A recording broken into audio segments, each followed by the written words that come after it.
Baik, Assalamualaikum warahmatullahi wabarakatuh. Kita sekarang akan memasuki perencanaan kolom. Nah, dalam perencanaan kolom ini saya langsung aja menjelaskan ada beberapa poin yang harus diperhatikan, yaitu yang pertama adalah batasan dimensi, di mana batasan dimensi penampang terkecil kolom tidak kurang dari 300 mm dan rasio dimensi penampang terkecil terhadap dimensi tegak lurusnya tidak kurang dari 0,4. Nah, di sini pertama teman-teman harus menentukan dulu dimensi kolomnya, di mana B dan H-nya itu ditentukan. Di sini saya menggunakan 600 mm untuk B dan H-nya, di mana dia dinyatakan aman karena lebih besar dari 300 mm. Dan rasio B per H-nya adalah 1. Di sini lanjut untuk tulangan longitudinal, luas tulangan longitudinal AST tidak boleh kurang dari 0,01 AG dan tidak lebih dari 0,06 AG. Nah, di sini kita tentukan tulangan mana, diameter tulangan berapa yang akan kita pakai dan jumlahnya ada berapa. Nah, di situ kita periksa kembali, saya gunakan 16D25, saya hitung luas penampangnya untuk nilai 16 tulangan. Di sini saya periksa dia tidak boleh tidak boleh kurang dari 0,01 AG. Di sini menyatakan aman. Nah, saya beritahu dulu di mana AG ini adalah luas penampang kolomnya 600 kali 600 mm. Jadi di sini aman. Untuk 0,06 AG-nya juga dia tidak kurang, jadi aman. Tidak melebihi, jadi aman di sini. Lanjut untuk kekuatan lentur minimal kolom harus memenuhi persamaan berikut. Nah, di sini untuk menghitung ini, di mana teman-teman harus menentukan dulu gaya dalam kolom dari output etaps. Nah, di sini ada beberapa output yang sudah saya keluarkan. Ada kolom di atas, kolom yang ditinjau, dan kolom di bawah. Nah, maksudnya adalah saya asumsikan kolom yang ditinjau adalah kolom lantai 2 dan kolom lantai atas ini adalah kolom lantai 3 dan ini kolom lantai 1 untuk kolom bawahnya. Untuk aksial dan momennya sebagai berikut, dan untuk output baloknya kita menggunakan output balok yang berada di kiri dan kanan pada kolom tinjauan. Nah, di sini biasanya nilai balok atas dan bawah pada kolom tinjauan itu nilainya sama untuk momennya. Kalau misalkan berbeda, diambil yang terbesar saja. Nah, di sini kita hitung berdasarkan rumus tadi di atas, di mana MNCA adalah momen nominal kolom atas dan MNCB adalah momen nominal kolom bawah. Dan MNBQ adalah kiri, momen NNBK adalah momen nominal balok kanan. Nah, kita hitung dan nyalakan OK. Selanjutnya kita akan masuk ke kombinasi beban aksial dan momen lentur. Di sini asumsi desain dan faktor reduksi bisa teman-teman baca sendiri. Saya langsung masuk ke faktor reduksi kekuatan. Nah, di sini ada beberapa jenis keruntuhan yang bisa menentukan atau mempengaruhi nilai dari faktor reduksi yang akan digunakan.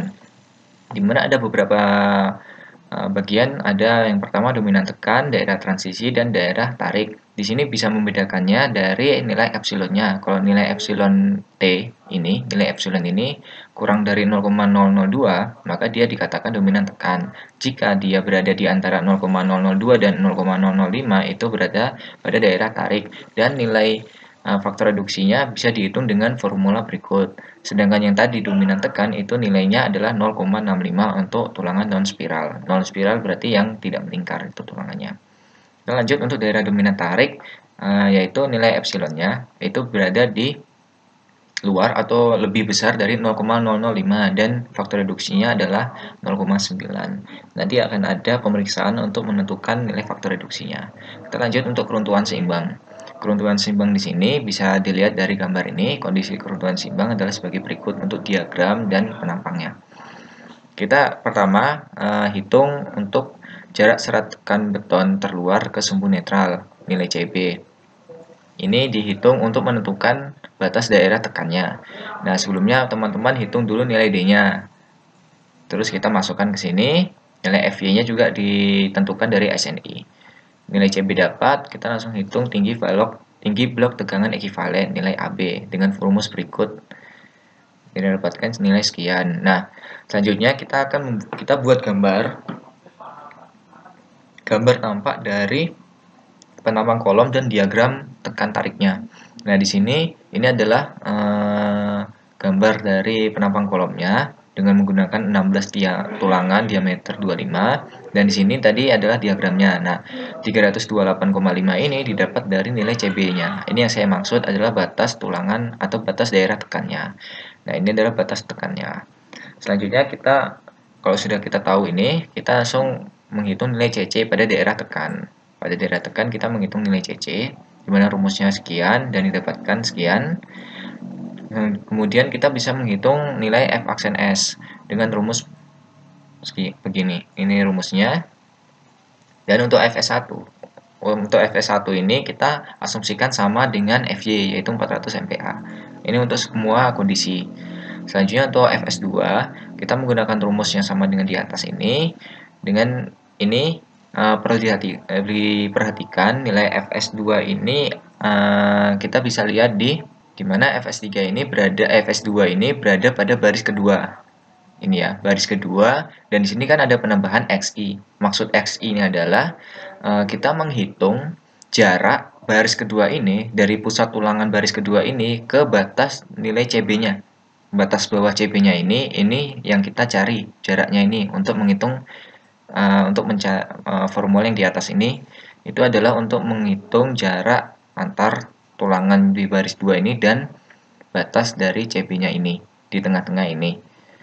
Nah, ini yaitu dengan cara nilai CB dikurang dengan D aksen ini. D aksen terus dikurang dengan XI yang ini. Jadi kan tinggal tersisa jarak baris kedua ke nilai CB-nya ini, batas bawah CB-nya ini. Itulah konsepnya. Begitu juga nanti Fs3 dan Fs seterusnya. Setelah itu kita bagikan dengan CB, yaitu tinjauan untuk yang tekan ini. Setelah nilai Fs2 dan Fs3 didapatkan, kita menghitung nilai CS. Nah, nilai CS ini rumusnya sama untuk CS1 sampai nilai CS seterusnya itu sama, yang membedakan hanya nilai AS-nya aja. A aksen S-nya dengan F aksen S. Dimana A aksen S ini teman-teman yaitu bisa mencarinya dengan jumlah luas tulangan. Luas penampang satu tulangan dikali dengan jumlah tulangan yang berada pada baris tersebut. Nah, di sini kan CS1. CS1 ini berarti berada di baris 1. Kita menghitung CS di baris 1, di mana jumlah tulangan pada baris 1 ada 5. Dan bisa kita kalikan dengan 5 ini. Dan Fs-nya tadi adalah 400. Begitu juga CS2. CS2 adalah jumlah tulangannya 2. Di sini bisa dilihat baris kedua ini. Dan Fs3 juga, CS3 juga demikian. Untuk nilai AS-nya menggunakan 2 tulangan dikalikan dengan luas penampang tulangannya. Kemudian untuk nilai Fs-nya ini disesuaikan dengan hasil hitungan di atas tadi. Setelah semua didapatkan, kita masuk kepada daerah tarik. Nah, pada daerah tarik ini untuk menentukan nilai Fs itu berbeda dengan yang tekan. Karena pada Fs ini kita harus mencari epsilon S-nya, nilai epsilon S pada baris tersebut. Nah, tadi kan pada daerah tarik itu kan ada pada batas ini CB ke bawah ini. Nah, itu yang masuk ke daerah tarik adalah baris 4 dan baris 5. Otomatis kita akan mencari pada baris 4 dan baris 5-nya. Untuk Fs pada baris 4, kita hitung dulu epsilon S pada baris 4-nya, di mana rumusnya adalah D dikurang dengan CB, kurang dengan XI, dan dikurang lagi XI dan XI seterusnya. Terus dibagi dengan D kurang CB, terus dikalikan 0,002. Nah, konsep dari rumus ini adalah yang bagian atas ini, saya jelaskan yang bagian atas ini, itu mencari jarak tulangan pada baris yang ditinjau. Di sini kan baris 4 yang ditinjau ya. Jaraknya itu dari baris yang ditinjau ini ke batas CB-nya ini. Jadi batas CB yang di ini adalah pusat untuk menentukan jarak antar tulangannya atau antar barisnya. Gitu. Kalau misalkan kita meninjau di baris keempat, berarti jarak dari baris 4 ini, dari pusat tulangan ini ke batas CB ini berapa, nanti dibagi dengan sisa dari diagram ini, yaitu nilai D. D kan dari atas ini sampai pusat tulangan yang terluar ini, itu nilai D, sedangkan CB-nya ini. Jadi nanti jarak tulangan baris keempat ini ke batas CB ini, itu dibagi dengan nilai D yang dikurangi dengan CB. Jadi dapatlah yang daerah sini. Itulah konsepnya. Epsilon 4 didapatkan. Ini kita bisa menghitung epsilon 4, Fs4, yaitu dengan menghitung epsilon ini dikali dengan modulus elastis tulangan, didapatkan nilai sekian. Dan untuk nilai Fs5 pada daerah seimbang itu sama dengan Fy, yaitu 400 MPa. Dengan sebelumnya kita harus mengetahui D-aksenya adalah sekian. Selanjutnya kita menghitung pada nilai T, di mana T1 itu rumus dan T2 itu rumusnya sama, yaitu ini. Untuk prinsipnya sama, nilai AS-nya sama seperti CS, yaitu jumlah tulangan pada baris tersebut dikali dengan luas penampang dan dikalikan dengan Fs. Ya, seperti ini. Dapatnya sekian. Selanjutnya kita menghitung PB. Nilai PB itu adalah CC ditambah sigma CS dikurang dengan sigma T. Kita masukkan semua angkanya dan didapatkan nilai sekian. Terus dengan mengambil jumlah tulangan, jumlah momen terhadap pusat berat plastis, kita menghitung nilai MB dengan rumus ini, rumus sekian. Nah, untuk ini, nilai CS ini nanti disesuaikan dengan jumlah CS-nya. Nah, maksudnya 2XI, terus X ini kan kita kan yang tinjauannya itu kan di tengah sini. Tengah sini ya. Tengah sini, yaitu di pusat-pusat tulangannya, pusat-pusat kolomnya, itu PB. Lanjut, terus kita ini MN ya, maaf tadi MB. Nah, XI ini adalah jarak antar barisnya. CS kan ada di ini. Nah, ini kan XI CS1 kan ada berada di baris atas ini. Itu dikalikan dengan bentangnya dari baris 1 ini ke pusat kolomnya ini. Nah, seperti itu konsepnya. Begitu juga yang untuk CS2. Karena pusat kolom CS3 berada pada pusat, sehingga otomatis dia akan dikali dengan 0. Jadi dia tidak terhitung. Terus yang nilai T, nilai juga sama. Untuk T1 kan di sini dikali dengan bentang ini, jarak ini itu untuk mendapatkan momennya. Begitu juga dengan T2-nya yang berada di ujung ini dikali dengan bentangnya ini. Itu untuk konsep T-nya. Untuk konsep CS dan T-nya ini. Setelah itu kita masukkan angka-angkanya dan kita dapat nilai sekian. Selanjutnya kita menghitung nilai eksentrisitas pada kondisi seimbang, di mana nilai eksentrisitas yang dihitung adalah MB bagi PB, momen dibagi aksial, dapatnya nilai sekian.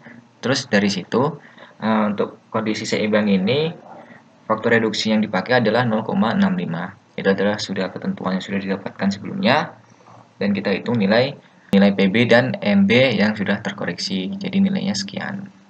Nah, untuk daerah tarik, prinsipnya sama, aja kita mengasumsikan nilai E-nya ini dan nilai C. Untuk maksudnya daerah tekan, keruntuhan tekan, itu nilai E dan CB, nilai C nanti disesuaikan. Untuk nilai E ini dipakai 150 saja, untuk C ini nanti disesuaikan, di mana nanti harus menyesuaikan ini nilai PN dan nilai evaluasi PN itu tidak boleh lebih dari 1,5% atau kalau bisa harus mendekati 1%. Itu kalau misalkan masih jauh dari 1% nilai PN ini dengan nilai evaluasi dari PN ini, nilai ini, itu nanti nilai C-nya harus dirombak lagi sampai jarak dari selisih dari nilai PN ini dan nilai evaluasi PN ini dia tidak jauh. Selanjutnya kita hitung PN-nya ini, yaitu rata-rata dari kedua nilai PN tadi, yang evaluasi dengan nilai PN yang hasil analisis, dapat nilai sekian, terus kita hitung periksa tulangan tarik apakah sudah luluh atau belum dengan rumus ini. Selanjutnya kita bisa tahu epsilon T-nya ini kan dia kurang dari 0,002. Nah, di sini kan dapatnya 0,0007, maka dia menggunakan faktor reduksi 0,65. Nah, kita hitung nilai PN dan MN-nya yang terkoreksi. Untuk yang tarik, berbeda dengan yang tekan, di sini dia hanya mengonsumsikan nilai E dan C ini juga. Cuma untuk C ini, dia kalau bisa diasumsikan dia lebih kecil dari nilai CB pada seimbang. Mana CB? Nah, ini. Dia harus lebih kecil dari nilai CB pada kondisi seimbang. Untuk nilai N-nya dia lebih besar. Seperti itu, terus perhitungannya kurang lebih sama. Mana tadi? Nah, ini Kita hitung nilai A, terus kita cari nilai CC, terus FS1, FS2, nilai CS1, CS2. Selanjutnya nilai epsilon 3 sama seperti formula sebelumnya. Kita hitung epsilon 3, epsilon 4. Selanjutnya kita hitung FS3 dan FS4-nya kita hitung nilai T-nya. Setelah itu kita dapat nilai PN sekian dan PMN sekian. Kita periksa apakah tulangan tekan sudah luluh atau belum dengan rumus ini. Kalau sudah luluh, kita bisa lanjut, tapi kalau belum kita periksa lagi. Kita hitung dengan nilai Fs, dihitung dengan persamaan ini. Selanjutnya kita periksa untuk menentukan faktor reduksi. Dapatnya sekian, dia berada pada daerah transisi dan kita menentukan faktor reduksinya dengan formula ini. Dan kita bisa menentukan nilai Pn dan Mn yang terkoreksi. Hitung diagram interaksi dengan dimana diagram interaksi ini kita menentukan juga nilai P0. P0 itu untuk menjadi nilai tambahan untuk membentuk diagram interaksinya ini. Dengan rumus ini kita hitung nilai P0-nya. Terus kita kalikan dengan faktor reduksi, di mana faktor reduksinya adalah 0,65. Selanjutnya kita hitung nilai Pn. Nilai Pn yaitu 0,8 kali P0. Kita hitung, kita kalikan juga dengan faktor reduksi yang dipakai adalah 0,65. Terus selanjutnya kita asumsikan eksentritas untuk 5,5 mm. Kita hitung nilai momennya, di mana momennya adalah Mn dikali E. Nah ini kita pakai yang ini. Kita kalikan dengan E-nya yaitu 55 mm, dapatlah momen sekian, terus kita hitung dengan faktor reduksi 0,65. Sedangkan untuk E yang tak hingga atau lentur murni, lakukan analisis untuk menentukan Mn seperti halnya penampang balok dengan mengambil tulangan tekan. Dengan mengabaikan tulangan tekan maksud saya. Jadi tulangan tarik saja yang dipakai. Nah, di sini nilai Mn-nya sekian. Nilai Mn-nya menggunakan rumus ini. Sebelumnya kita cari nilai A-nya juga ini. Rumusnya mudah saja. Tinggal masukkan angka-angkanya. Nah, nilai AS-nya ini yang membedakan adalah dia jumlah tulangannya pada daerah tarik. Tadi teman-teman periksa lagi di daerah seimbang. Periksanya di daerah seimbang. Pada daerah tarik itu jumlah tulangnya berapa? Saya dapatkan di sini 7. Saya masukkan angkanya dan saya hitung dapatnya sekian dan momen yang terkoreksi dengan faktor reduksi 0,9 untuk momen eksentrisitas tak hingga ini faktor reduksinya adalah 0,9 dan didapatkan nilai sekian.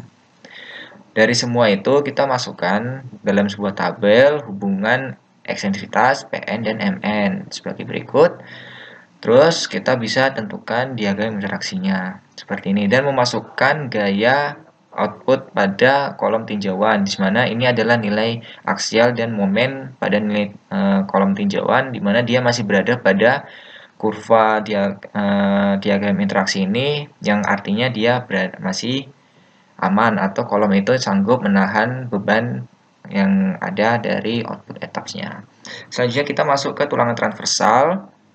Di sini saya langsung aja ke perhitungannya, nanti bisa teman-teman baca. Ini sebelumnya kan PU sudah diketahui tadi di atas 2100 kN. Nah, kita periksa terhadap 0,3 Ag kali Fc aksen, yaitu ini. Ini nanti berlaku, poin ini berlaku untuk menentukan model tulangan dan nanti menentukan untuk mencari ASH atau menentukan formula yang dipakai untuk mencari luas tulangan yang dibutuhkan untuk tulangan transversal. Setelah ini sudah didapatkan nilainya dan ternyata 0,3 Ag Fc aksen ini dia lebih besar daripada PU, sehingga untuk daerah ini kita menggunakan kondisi di mana PU masih lebih kecil sama dengan 0,3 Ag Fc aksen. Nah, selanjutnya kita bisa menghitung spasi tulangan transversal sepanjang L0. Nah, L0 ini adalah daerah plastis pada kolom yang itu berada di dekat sendi atau dekat join dan atau dekat tumpuan. Dengan persyaratan sebagai berikut, dihitung semua, ditentukan jarak tulangannya. Kita lanjut untuk menentukan kebutuhan tulangan. Nah, di sini kita pertama menghitung CB dulu, di mana CB itu didapatkan dari nilai B dikurang dengan 2 kali selimut beton. Terus nilai ACH itu ya adalah BC dikali BC. Dan AG adalah luas penampang betonnya.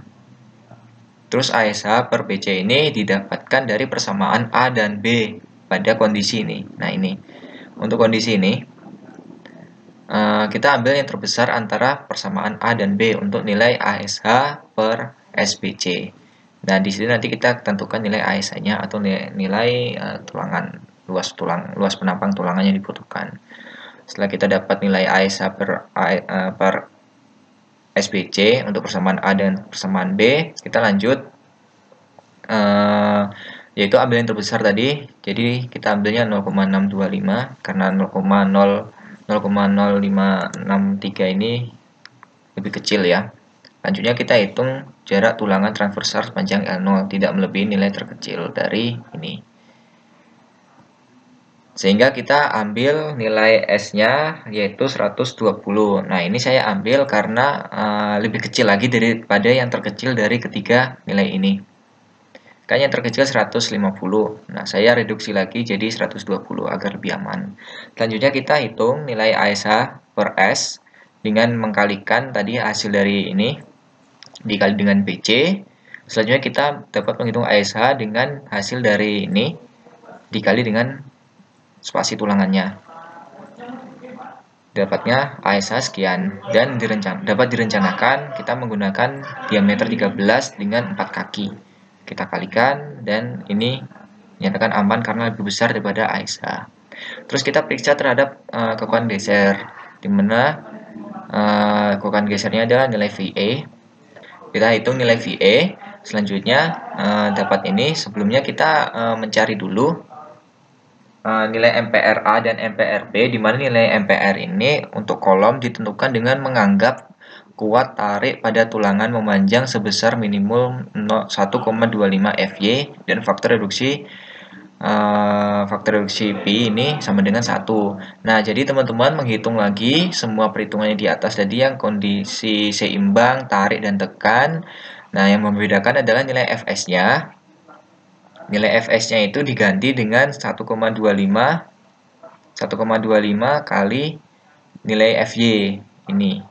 Terus untuk faktor reduksinya semuanya 1. Dan ini dapatnya sekian. Dan kita ambil yang terbesar. Untuk momen nominal yang terbesar adalah 1589,676 kN. Ini adalah MPR untuk kolom. Dan PPR-nya adalah ini. Lanjut, kita kembali ke perhitungan VA tadi. Kita masukkan angka-angkanya dengan LU. LU ini adalah tinggi kolomnya. Tinggi kolom itu sesuai dengan lantai, sesuai dengan ketinggian lantai. Kan ada yang 4 meter, 3 meter, dan 3,5. Nah, saya ambilnya 3,5. Kita masukkan angka-angkanya ini. Dan dapatlah nilai sekian. Oke, saya kembali lagi untuk MPR. Nilai MPR ini bisa teman-teman cek di sini. Nah, sebelumnya ini FY-nya saya ganti dengan 1,25 kali 400 dan semua faktor reduksi saya ganti dengan 1 sehingga didapatkan MN sekian. Selanjutnya dari nilai VA ini tidak perlu lebih besar daripada gaya geser rencana maksimum berdasarkan MPR dari komponen struktur balok yang merangkap pada hubungan balok kolom tersebut, dan gaya geser rencana VA tidak boleh lebih kecil daripada geser terfaktor yang dihasilkan melalui perhitungan analisis struktur. Maksudnya, yang poin A ini, nilai VA yang di atas tadi tidak perlu lebih besar dari nilai VA yang dihitung berdasarkan MPR balok, di mana ini MPR balok atas dan bawah kita pakai berdasarkan hasil perhitungan MPR pada perhitungan balok. Nanti setelah kolom akan ada perhitungan balok. Jadi kita hitung dulu MPR baloknya. Yang atas dan bawah, kanan kirinya kita masukkan. Di sini dimana MPR balok B adalah MPR balok atas. Ini ditambah dengan MPR balok atas kiri. Jadi kanan dan kiri dijumlahkan terus dikali 0,5. Kita cari rata-ratanya. Terus MPR balok bawah juga demikian sama, terus dibagi dengan LU, nilainya sekian. Dan kemudian yang poin B tadi, iya ini poin B tadi ini, VA yang tadi sebelumnya ini, itu atau VA yang ini juga tidak boleh kurang dari VA hasil output etaps. Sehingga dari ketiga VA kita ambil VA yang VA kedua ini. Kenapa? Karena VA yang di atas itu tidak perlu lebih besar dari VA ini. Otomatis kan VA ini juga boleh bisa jadi dia bisa jadi yang terbesar ataupun yang kurang dari VA yang pertama. Sehingga otomatis kita ambil VA yang kedua ini saja. Kita masukkan ke sini dan ternyata aman karena dia lebih besar daripada VA hasil output etaps.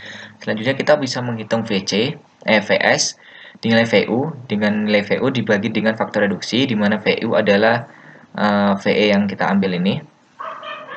Kita masukkan faktor reduksinya adalah 0,75, kita dapatnya nilai VS sekian. Terus nilai AS per S kita bisa hitung dengan nilai VS kali FYT kali D, di mana FYT adalah nilai FY dan D ini berdasarkan hitungan di atas tadi. Setelah dapat, kita bisa menentukan nilai AS, di mana AS adalah hasil dari AS per S dikali dengan nilai S. Dan dapatlah nilai sekian. Dan sebelumnya sudah disediakan ASH, ini hasil perhitungan kita kan ASH ini. Ini. Atau kita menggunakan tulangan ini. Dan kita periksa kembali apakah dia lebih besar dari nilai AS ini. Ternyata dia lebih besar dan dinyatakan aman. Dan untuk tulangan transversal di luar L0 itu digunakan D13 jarak 150. Oke, sekian dari pemaparan materi untuk perencanaan kolom berdasarkan SNI 2019. Saya ucapkan terima kasih atas perhatiannya. Wassalamualaikum warahmatullahi wabarakatuh.